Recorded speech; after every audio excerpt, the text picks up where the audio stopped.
Now let's get into why these mixers have really changed the whole industry. A few things they gave you that were completely unique to the industry before they were ever produced. The ability to record all the tracks separately. You didn't have to have an external recorder, for example. If you're at a wedding or a conference, anything else, just somewhere where someone's speaking or a live band's playing, you would need one of these, an external recorder. One of the more sought after ones is like a Zoom F8 M Pro, MixPre, that's nothing about sound design, and then Tascam has a whole bunch of them too. But basically you would hook this to the audio board and you get basically the mix of all the board itself, whatever the audio mix was for that day. The advantage of the L8, the L12, and the L20 was, and still is, you get individual tracks recorded plus a mix. This is pretty awesome. You really didn't have that ability to it without getting into an M32, an X32, a Yamaha. Well, not all the Yamahas had that.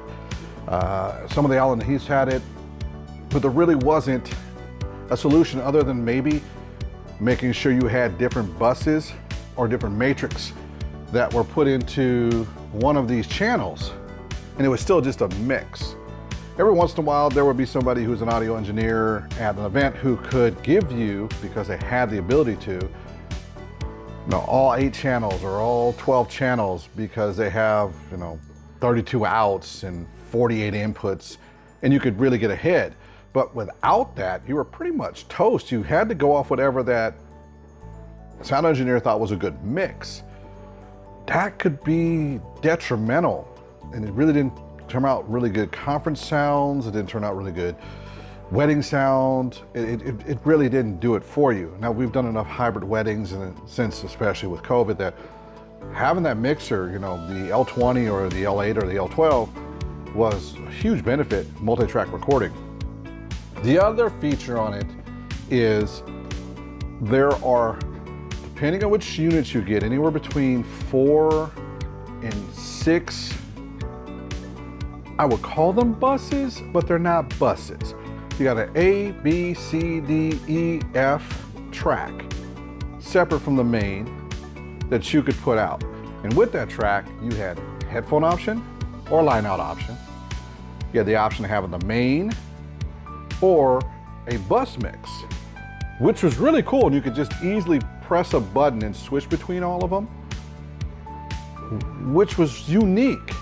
So you could actually have a client specifically who needed a mix for ASL, for CART, then have an executive producer listening, have a live stream feed out, a feed for another room that could have a mixture of all the audio. That feed would go out to a speaker set that's out there, or a bus, depending on what time you were in the show and the run of show. So you really had a lot of versatility, along with having the mains in the room, or the main is going out to the live stream, and then you could literally run the room from 2 of the buses. So you could have A and B run main room and then hallway, and then you could have CART going out of, say, for example, C and D, so CART and ASL, and then you could have an executive producer, an assistant producer listening on headphones and switching between a set bus and their headphones for their set of performers and then speakers. So it's really was a fascinating audio board. And you could do this with the F8, the L8, the L12, or the L20. This is something you would really characterize sitting in, say, an M32, X32, a Yamaha board. But even then you couldn't do that because normally they only had a set of outputs for headphones.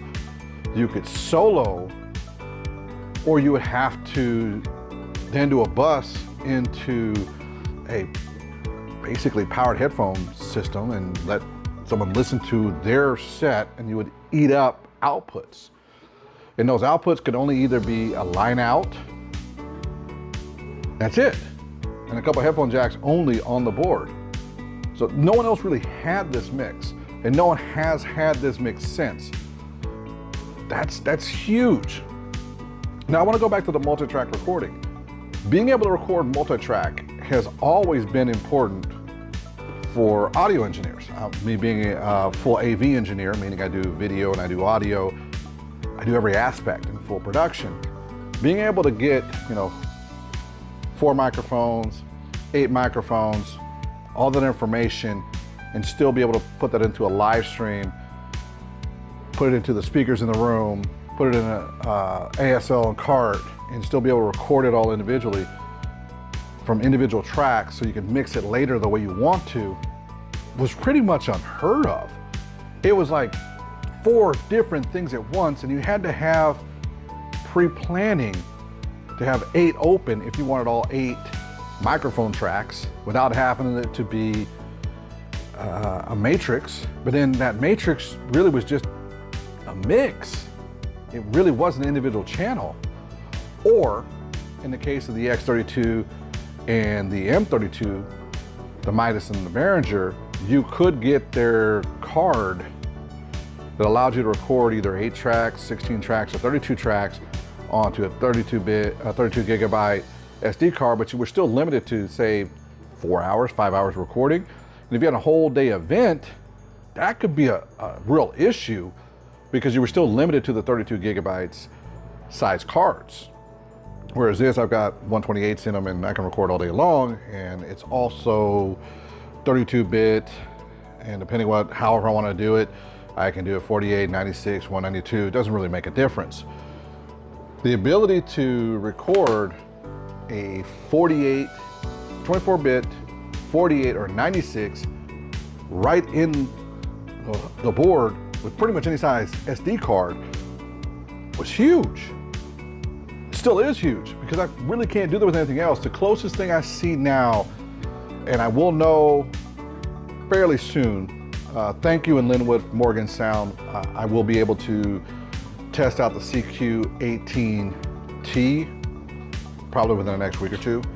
And this will be the real test. Will I be able to just pick each track I want to record? And that's another advantage too with the L20 or the L series from Zoom, is I can pick whatever track I want to record. I can set the levels there, and it's really clean. It's an amazing starting point to record with, and then later on do post work with. We did that with a live event where we had a live band, and then we were later on using it in post-production for the Mother's Day program during COVID, which was really nice because we were able to give a lot of mothers a great video, a great concert, amazing spoken word, singing and dancing. And that L20 made the difference. We were able to do a live band there and have sound reinforcement for it, record it separately. They wanted a mix recording, and they also wanted individual tracks, and we gave them all of it, which is something I can't really say about anything else without having a computer. Now, there's gonna be some people, this is gonna get a little bit long-winded, so if you wanna stop now, that explains where the L20 goes with it. I'm gonna spend the next 10 minutes going over the stuff that's kind of geeky, so if you wanna stick with the video, cool. If you don't, I understand, this is gonna get geeky. You can, with a lot of these units, hook up your laptop, hold on. You take your laptop, hook it up to it, use your DAW, and yes, you can record multi-track. But you have to bring a laptop. You hear what I'm saying? You have to bring a laptop. You have to open up a DAW. You have to pay for a DAW to record multi-track with any of these units. And yes, there's some free DAWs, but they're not really as good as a paid-for DAW. And they're definitely not as easily to transfer data over to someplace else as this is. Because literally when I'm done at the end of the day, pull my SD cards out, deliver them to client. I don't have to do any post-processing, anything, call it a day. And I have my clients pay for SD cards at times. If they want the data right away, boom, it's yours. So I'll just do, of course, a test to make sure everything was recorded. But other than that, here, have a nice day. I'm happy for you. I can do the same thing with the L20 board, the L8 board, the L12 board. This is where the industry was put into a shock. That's why Allen and Heath had to step in and make the CQ20 or the CQ12 I think it's a 22 is their board looking thing. It's not a board, but it's like a little piece and you have to have an iPad or something to run it. And the 12, they had to build that. And they had to add some extra features in like processing and a few other things just to make it seem like it's better than the L20. Now don't get me wrong, I will have an Allen And Heath CQ 18 no matter what. I've made up my mind on that. It's just a matter of how I'm going to apply it. There are several scenarios where I need to do 2 and 3 rooms, ASL, and live stream, and it's going to be a perfect board for that. I'll still be able to record multi-track. Overall, it'll be good. It does seem to have some advantages that the L20 doesn't have. They only have them in banks of 4 for 48 volt. Yeah, let me get to this real quick. 48 volt.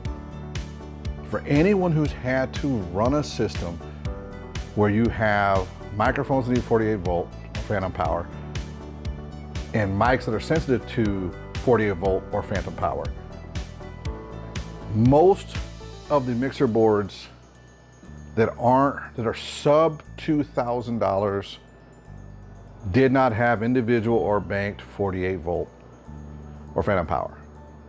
That's huge. That's game changing. It changes everything that you do, because I could still run, give me just one moment, let me explain this. I'm back, I had to think about it for a moment. I can still run a separate bank of condenser microphones for drums, performer microphones, and then run regular dynamic microphones or line level ends for the other banks on the L20, the L8, and the L12. That is huge.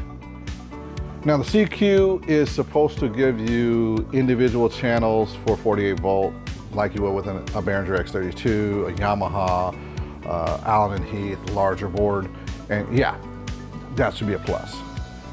Another major feature that I found that was unique for this sub 1,000, depending when you buy it, it could be 1,000, 1,100 or so dollar L20, and say for example, any other one out there. For right around $1,100, you could actually have your phone, I'm using right here, run the audio board anywhere in the room within Bluetooth range, which is really, really nice. You did have to buy an adapter. That part kind of sucked. Same thing goes for this though. That was the cool part. Like this didn't need an adapter. This runs an application, lets you do all the modifications you need to do on the audio from here, which is from your cell phone onto here, which is cool. The L20 gave you the app. Now the CQ is giving you the app, plus they're giving you Wi-Fi. So they really want to step it up and say, look, don't buy the L20 anymore, buy this. And that's what I mean by the L20 changed the industry, because it made it possible for us to do what we're doing now, and it made it possible for us to have manufacturers like Allen And Heath step into the sub $1,500 range, give us a real good mixer with a lot more feature to it. There's a reason why it has 6 line outs on it that are, why am I drawing a blank? Please forgive me. This is all just right off the top of my head. They're all balanced outputs, because that matches the L20. If you think about that, and each one of them can be subbed out any way they want to, which I really, really love, and still have a main out. That's what I mean by the L20 changed the industry. Now, don't get me wrong, I spend most of my days on an M32. That's pretty much what I live off of, and I also spend it recording on these, or oddly enough, which these have done very well for me, the Rode Go 2 and the Rode Pro. These are what I spend most of my days doing recording when I'm doing audio engineering. Now don't get me wrong, there's some UHF stuff that's really good. The Sony Pros I'll be picking up soon, only because of that theft. My UHF system was stolen, so it's happened to a few of us over this post-COVID situation and the lack of enforcement. But insurance was really good to me. I'll be picking up a pair of the Sony's new Pro system, and that's gonna go into my cameras, and it's just gonna sound good for UHF. Other than that, I think that's it for the L8, the L12, and L20, and how it's really affected the industry. Everybody have a good night. I'll throw some stuff up here for links, and that's it. Take care. Bye.